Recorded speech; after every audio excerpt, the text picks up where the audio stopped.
Olá, começa agora o Espaço Livre. Hoje vamos falar sobre os 18 anos da Lei da Aprendizagem. Essa lei determina que toda empresa de médio ou grande porte deve ter entre seus funcionários de 5 a 15% de jovens aprendizes.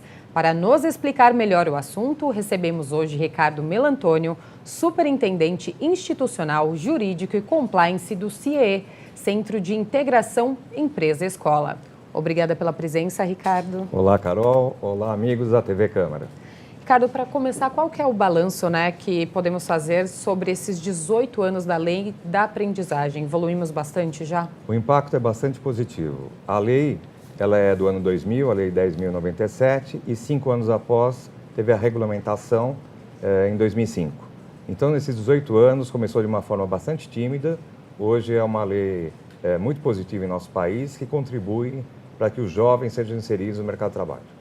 E teve alguma modificação na regulamentação em relação ao projeto inicial? Olha, a lei, sendo em 2000, 5 anos após a regulamentação, é em função do processo legislativo existente no Brasil. Evidentemente que existiram emendas supressivas, outras emendas que incorporaram nesse projeto e depois aconteceram algumas pequenas mudanças no decorrer das alterações legislativas no nosso país.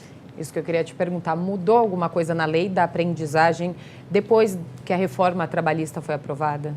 Olha, até no projeto original da reforma trabalhista tinha algumas questões que prejudicavam a Lei da Aprendizagem. Mas no resultado final foi que ela manteve intocável, né? E apenas que, fruto da reforma trabalhista de novembro do ano passado, existiram algumas questões sobre algumas empresas estabelecerem convenções coletivas, né, estabelecendo cláusulas de redução de cotas, que na verdade prejudicavam os estudantes no programa de aprendizagem. E para quem não conhece, quais são as principais determinações da Lei da Aprendizagem?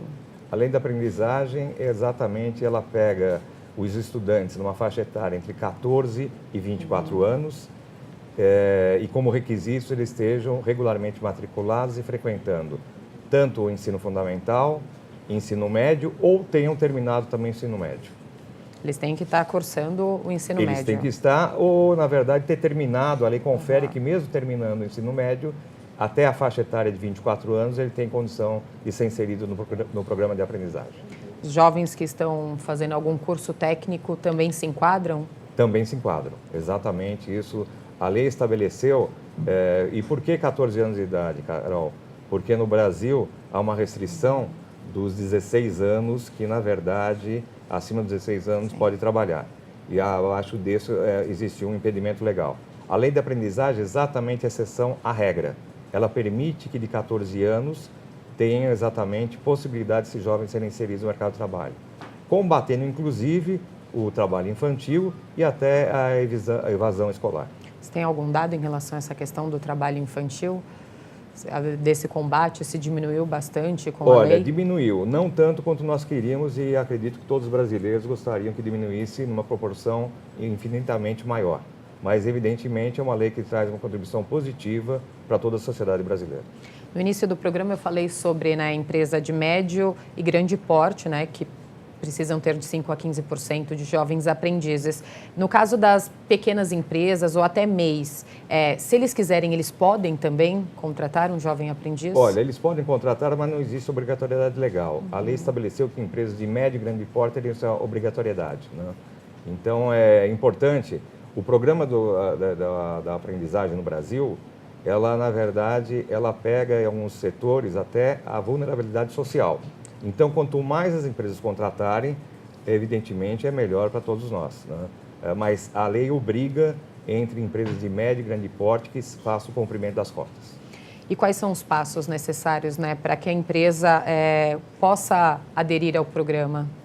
A empresa, na verdade, o Centro de Integração de Empresa e Escola tem um programa de aprendizagem bastante grande em todo o país, né? Nós estamos espalhados em todo o território nacional e ela pode, eventualmente, procurar o CIEE, que o CIEE cuida de todo o programa de aprendizagem. Nós temos uma parceria também de capacitação teórica, ou seja, o estudante, o aprendiz, ele fica na empresa 4 dias e 1 dia de capacitação teórica, né? Exatamente a formação, não só do profissional da manhã, até do eventual gestor de amanhã e que conduza até os destinos desse país. Existem muitos aprendizes que se transformaram em empreendedores, empresários, e muitos são CEO de empresas, na verdade estão aí no poder público, na iniciativa privada, cumprindo exatamente esse impulso que foi dado pela lei.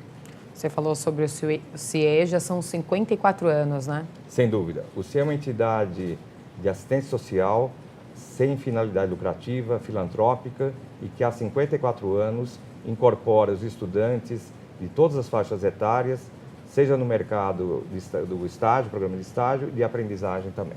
Em relação à aprendizagem, o Brasil ele contratou 125 mil aprendizes nos 3 primeiros meses de 2018. São Paulo foi o estado que houve mais contratações. Você acha que esse é um bom número ou ainda está baixo?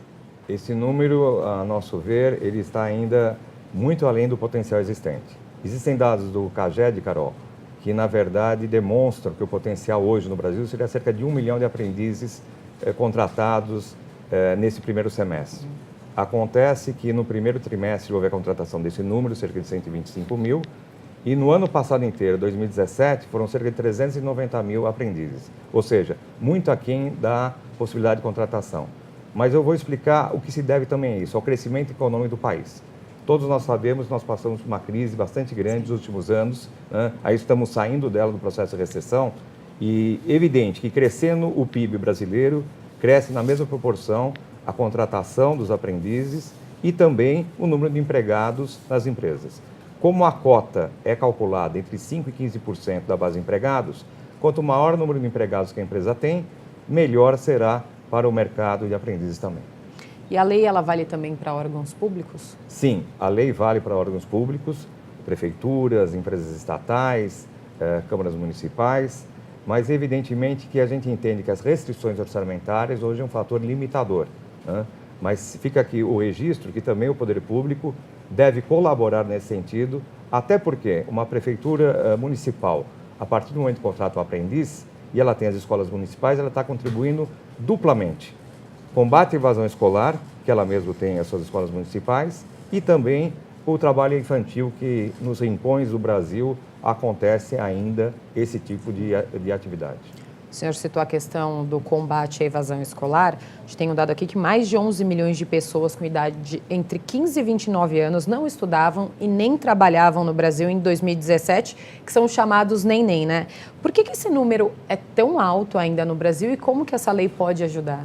Olha, o número é muito alto e eu tenho um outro dado que já esteve recentemente nas manchetes dos jornais. 4 milhões e 600 desalentados. São aquelas pessoas que desistiram simplesmente de procurar trabalho, seja por falta de condições econômicas, seja por falta de possibilidade de sair de casa para procurar durante o dia inteiro. Isso se deve ao processo educacional brasileiro também, os seus defeitos, existem qualidades, mas existem muitos defeitos, e também ao mercado de trabalho mais restrito, né? E um estímulo, o jovem ele tem que se autoestimular, né? Temos problemas, mas temos soluções também. Então, esse é o momento que o jovem, aqueles que nem estudam nem trabalham, eu até contribuiria para os jovens que, por favor, saiam de casa, estudem e trabalhem. Procurem exatamente o seu espaço, que por mais que tenha um grau de dificuldade ou obstáculo, ele surgirá. E acredito também que quando o jovem está numa empresa trabalhando, ele vê ali uma oportunidade de crescer ou... Às vezes o jovem está estudando, não sabe nem que faculdade quer fazer, que profissão quer seguir. Isso acaba ajudando também, né? Sem dúvida, porque exatamente desperta o interesse, o conhecimento e a curiosidade. E o Centro de Integração Empresa-Escola é exatamente o agente de integração que integra todas esses partícipes. A empresa ou órgão público, instituição de ensino e o estudante. E as empresas, elas estão seguindo à risca a lei? Ou a gente ainda tem empresa aí que não está com a taxa de contratação certa? Olha, nós queríamos que todas as empresas contratassem. Esse é que o CIE almeja e acho que todos os brasileiros, sem dúvida, almejam. Mas, evidentemente, que existe até uma fiscalização por parte do Ministério do Trabalho que poderia ser, talvez, mais eficiente. Entendemos que existem restrições orçamentárias até em termos de celebração de concursos públicos para auditores fiscais. mas poderia ser mais eficiente e mais eficaz, né? Nós temos ainda um caminho muito grande. A lei, apesar de ter 18 anos, né, 18 anos até para uma lei no Brasil, é uma lei ainda, ainda um bebê em crescimento, né? Então, mas nós temos um potencial gigantesco e o Ministério do Trabalho faz um grande papel, né? Mas, evidentemente, tem a questão da fiscalização, não só nesse ponto, como em outras áreas do Brasil também. Como que é feita a fiscalização? Não, a fiscalização é feita nas empresas, os auditores fiscais vão nas empresas, verificar se as empresas estão cumprindo a cota. A lei determina 5% mínimo e 15% máximo da base de empregados, né? E eles vão verificar exatamente se existe contratação de aprendizes. Como o aprendiz é o CLT, entra nos dados do CAGED, do Ministério do Trabalho, né? Então, verificar se existe o número de empregados e se estão compatíveis com o número de aprendizes contratados. E a gente tem uma dificuldade aqui com o número de auditores, né, no Brasil, infelizmente. Sem dúvida, não só nessa área, como em outros também. O senhor falou que os aprendizes, eles são CLT, né? Quais são os benefícios que eles têm? Olha, o aprendiz, ele tem um contrato no máximo até de 2 anos, ele é CLT, ele, na verdade, recebe salário através do mínimo hora, salário mínimo. Ele tem fundo de garantia, INSS, registro, portanto, anotação na carteira, vale transporte, férias. Então, ele tem todos os requisitos, na verdade, de um seletista. A única diferença em relação à empresa é que tem alguns incentivos fiscais. Em vez de ser 8% fundo de garantia, são 2% o recolhimento de fundo de garantia. Não existe multa rescisória em relação ao contrato de trabalho e existe a dispensa do aviso prévio remunerado. Então, existem vantagens para os empresários e existem vantagens também de segurança jurídica para o aprendiz. Vocês têm um retorno dessas empresas em relação aos jovens aprendizes? Sim, o retorno é bastante satisfatório, até porque muitos dos aprendizes, ao término do seu contrato de trabalho, após 2 anos, eles continuam na empresa, né, como funcionário efetivo, e muitos deles aí traçam o caminho da carreira dentro da empresa. Ricardo, a gente vai continuar falando sobre a lei da aprendizagem daqui a pouco. O Espaço Livre vai para um rápido intervalo e volta já já. Não saia daí.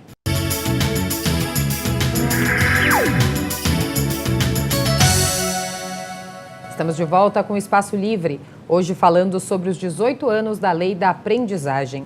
Nosso convidado é o Ricardo Melantônio, superintendente do CIEE.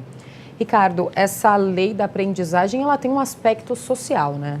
Sem dúvida. A lei da aprendizagem insere os menores, e nessa faixa etária que eu já disse anteriormente, 14 a 24 anos, né, no mercado de trabalho e trabalha uma questão da vulnerabilidade social, né, principalmente nas classes C e D, né. Na verdade, ele acaba sendo um grande fator de desenvolvimento pessoal, profissional e também, eu diria, um verdadeiro exercício de cidadania, né. O estudante brasileiro, ele com isso, não só aliando o conhecimento teórico da escola e a questão prática, na verdade, vivenciando dentro das empresas, né, ele acaba incorporando questões de postura, comportamento, atitude, habilidades profissionais e também conhecimento do que seja disciplina, hierarquia, foco, concentração. Então, com isso, você vai incorporando a personalidade desse estudante, né, fatores importantes para que ele tenha um futuro no Brasil. E dentro das empresas, quais são as atividades que eles podem desenvolver? Olha, eles desenvolvem bastante atividades, né? Desde ocupações administrativas, dentro do comércio e varejo, turismo. Você tem, na verdade, operadores de caixa. Você tem um leque bastante grande de atividades que eles podem começar a desempenhar desde o início, por exemplo, num supermercado, como repositor, operador de caixa, e galgar outros passos até chegar gerente ou, eventualmente, até diretor de uma rede, né? Isso não é uma ilusão, Carol, é uma verdade. Vocês têm casos? Exatamente. Olha que bacana. E o que não é permitido? Olha, aquelas, principalmente, áreas que denotam questões de atividade de insalubridade e periculosidade, né? Que demandam, inclusive, um conhecimento técnico de uso de equipamentos, né? E que existe uma restrição por parte da legislação em relação não só ao aprendiz, mas também aos menores, até porque abaixo de 16 anos, né, acabam sendo os de 14 a 16, então é uma atividade muito peculiar. E você acha que na maioria dos casos, né, os jovens, eles aprendem durante essa experiência ou eles são só considerados uma mão de obra barata pelas empresas? Não, de forma alguma. A formação exatamente desse estudante, ele será o profissional de amanhã. Então esse é o início, na verdade, nunca considerar mão de obra barata. Exatamente os países que mais desenvolveram ensino técnico, ensino profissionalizante e depois aprendizagem, foram países que conseguiram um grau de desenvolvimento muito grande na atividade, seja industrial, atividade científica. Então, muito pelo contrário, é a base da entrada no mercado de trabalho, é o aprendiz ou estagiário, e ele contribui dessa forma não só para o desenvolvimento da própria empresa, já que ela também tem um fator de responsabilidade social, e ele contribui para o desenvolvimento brasileiro também. Acho que muitos jovens também não têm nem... acham que não vão conseguir nunca emprego, não tem uma visão para o futuro e com um jovem aprendiz ele percebe que ele é capaz, né? Que ele pode seguir em frente, que ele pode conseguir ter uma grande carreira. Olha, o potencial é gigantesco. Nós ficamos surpresos até com o estudante brasileiro, a criatividade, a resiliência, a total persistência, que ele, na verdade, como bom brasileiro, não desiste nunca, né? E nós tivemos recentemente a Feira do Estudante no Ibirapuera, recentemente a Feira do Estudante, que nós inserimos 7.000 vagas de estágio aprendizes, independente do grau de dificuldade que existiu da greve dos caminhoneiros. Os estudantes, muitos foram a pé até lá, procurar não só transformar a sua ilusão, o seu sonho, em plena realidade. Acho que tem outro fato também que ajuda, eu acho que é a carga horária, porque quando um jovem vai procurar emprego, às vezes a carga horária é muito grande e ele não pode estudar, ou não pode ir para a escola, ou não sobra tempo ali para ele estudar no final do dia, e a carga horária do jovem aprendiz, ele com essa carga horária ele consegue conciliar exatamente o estudo, ele aprende, né, no emprego dele e ainda sobra aquele tempo para ele estudar e aprimorar o conhecimento. Exatamente, esse é o caráter da lei da aprendizagem. Permitir, por isso que a carga horária é de 4 a 6 horas, permitir a flexibilidade entre a aula que ele tem na escola e compatibilizar exatamente a atividade de aprendiz. E mesmo assim, ele tem uma capacitação teórica que o CIE dá, em várias áreas que eu já mencionei e outras ainda, né, para ele permitir que aqueles conhecimentos adquiridos também na escola sejam compatíveis com a função de aprendiz dentro da empresa. E como que é feito o cadastro, né, dessas vagas? Vocês são procurados pelas empresas? Como funciona? Olha, em primeiro lugar, é oportuno que os estudantes, de modo geral, acabem se cadastrando, seja no programa de estágio como aprendiz, se você me permitir, no site www.cie.org.br, onde eles poderão fazer o cadastro no portal, né, e verificar exatamente as vagas existentes no mercado. Paralelamente, as empresas procuram também, em função até da sua obrigatoriedade, né, o CIE para procurar exatamente candidatos às vagas existentes dentro da empresa. No caso das escolas, tem muita escola que procura também o CIE para cadastrar os seus alunos? Sim, porque a lei da aprendizagem, um dos requisitos é que o estudante esteja regularmente matriculado. Então, quando o estudante procura uma vaga de aprendiz, ele tem também que ter uma declaração de matrícula da escola. E não basta apenas, efetivamente, que ele esteja matriculado, eles têm que estar frequentando também, né? São dois requisitos, a matrícula e também a frequência do aluno na escola. E como que os estudantes ficam sabendo dessas vagas, né? Primeiro eles têm que fazer esse cadastro, depois do cadastro, o que acontece? Olha, nós temos o nosso portal, que as vagas são livres, né? Procurando pelo site, as informações estão todas precisas, né? Mas também as escolas contribuem na divulgação, as empresas também. Então, o CIE é o grande canal de divulgação dessas vagas. E o estudante que se cadastra, ele pode escolher a vaga que ele acha que ele se encaixa melhor? Como que funciona? Olha, o CIE cadastra os estudantes são encaminhados às empresas, ali são realizadas as entrevistas, né, para identificar também o perfil, né, alguns mais na área administrativa, outros mais na área de comércio, ou eventualmente de práticas bancárias. Então, é identificado também, a empresa faz a seleção e o encaminhamento para essa vaga existente. Você falou sobre o perfil. Qual que é o perfil do aprendiz aqui no Brasil hoje em dia? Olha, ele tem um perfil socioeconômico mais desfavorecido, né? Ele vem das classes C, D, E, né? Por isso que, na verdade, é um programa social muito importante. Você insere esse estudante no mercado de trabalho, mas insere também, inclusive, uma questão que nós estamos identificando ultimamente, que é a contribuição desse aprendiz na composição da renda familiar. Nós sabemos que nós temos hoje cerca de 13 milhões de empregados no Brasil. E hoje o aprendiz é até um dos grandes componentes da formação do orçamento da família brasileira. Muitas vezes ele é a única renda existente na casa do brasileiro. E existe algum ponto da lei que ainda pode ser melhorado? A lei, na verdade, nós sabemos que a lei é uma evolução da sociedade, é um reflexo da evolução da sociedade. Ela sempre pode ser aperfeiçoada. Talvez permitir um maior incentivo às empresas na contratação, né? A incorporação de algum incentivo fiscal, além dos adicionais existentes, né? Já que para o estudante a faixa etária é bastante ampla, 14 a 24 anos. Né? Então, ela pode ser aperfeiçoada e nós achamos que as políticas públicas existentes no Brasil poderão ser melhoradas. Né? Foi dado um grande passo, 18 anos, eu já disse antecipadamente e repito, é um período curto até para a existência de uma lei no Brasil. A reforma trabalhista alterou em mais de 100 pontos a CLT, que é de 1943. Então, nunca teve uma reforma tão grande no Brasil de uma lei que é da década de 40. Né? Nós achamos até pelo processo político brasileiro e nós temos um grande otimismo que nos próximos anos essa lei seja aperfeiçoada pelos nossos legisladores. E, Ricardo, tem uma idade dos estudantes que mais procuram o programa Jovem Aprendiz? Ou dentro dessa faixa etária o que a gente percebe, Carol, é que, na verdade, cada vez mais cedo o estudante entra no mercado de trabalho. Essa crise dos últimos 3 anos fez com que o estudante, se antes começava a procurar trabalho aos 15, 16, 17 anos, o que demonstrou? Cada vez eles estão mais cedo procurando. E 14 anos, na verdade, é uma faixa etária é um estudante bastante jovem. Né?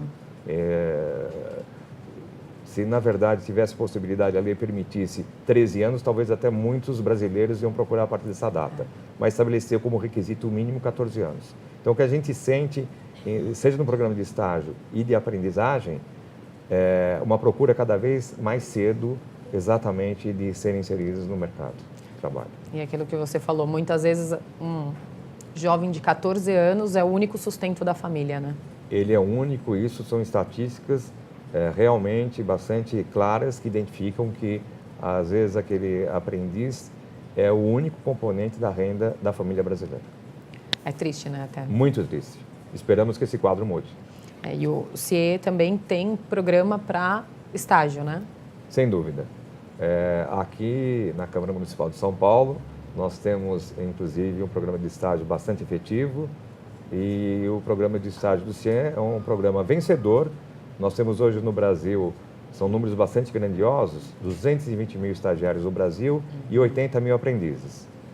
Só que tem um dado que nos assusta. 3 milhões no cadastro, procurando no cadastro do CIE. Então, 10% é contemplado, essas vagas são preenchidas, então nós temos um verdadeiro céu ao limite, né, de preenchimento dessas vagas. Mas é um grande passo que está sendo dado, por isso que 54 anos de atividade do CIE no Brasil é uma grande referência, né, como até uma questão de cidadania, de incorporar aquele estudante que muitas vezes não tem uma oportunidade de estar no mercado de trabalho e ser inserido e aliar a prática do conhecimento teórico do estudo aliado à prática dos programas de estágio e aprendizagem no Brasil. O senhor falou que só 10% é contemplado, né? Então está faltando vaga aí nas empresas, né? Para os estagiários, para o jovem aprendiz também. Sem dúvida. Se você me puder permitir uma mensagem Lógico. ao empresário e ao poder público de modo geral, que na verdade se sensibilizem, mesmo diante de um quadro adverso, com a possibilidade de abertura de vagas. Empresário, você tem também a responsabilidade social de abrir vagas e é exatamente a formação de profissionais que amanhã serão os gestores desse país. Afinal de contas, os jovens são o futuro, né, do nosso país. Sem dúvida. Dizem. Sem esperança e sem o jovem e sem o estudante brasileiro, nós teremos, com certeza, não um futuro muito agradável. Mas eu tenho não só esperança, como sou um verdadeiro otimista de que, na verdade, esse quadro, que hoje não está tão ruim, mas ele pode melhorar de forma significativa com a contribuição de todos. Ricardo, muito obrigada pela participação aqui no programa. Passa de novo, por favor, o site do CIEE para quem estiver assistindo, né, e ficou interessado no Jovem Aprendiz. Muito obrigado, Carol, pelo convite. Sinto honrado estar aqui na Câmara Municipal de São Paulo. E eu deixo a seguinte mensagem, que na verdade todos aqueles que estiverem interessados poderão procurar no www.cie.org.br todas as informações necessárias, seja o programa de aprendiz, seja o programa de estágio e também dos portadores de deficiência, que também é uma outra área que o CIE atua há bastante tempo e com grande competência. Obrigada, Ricardo. Muito obrigado.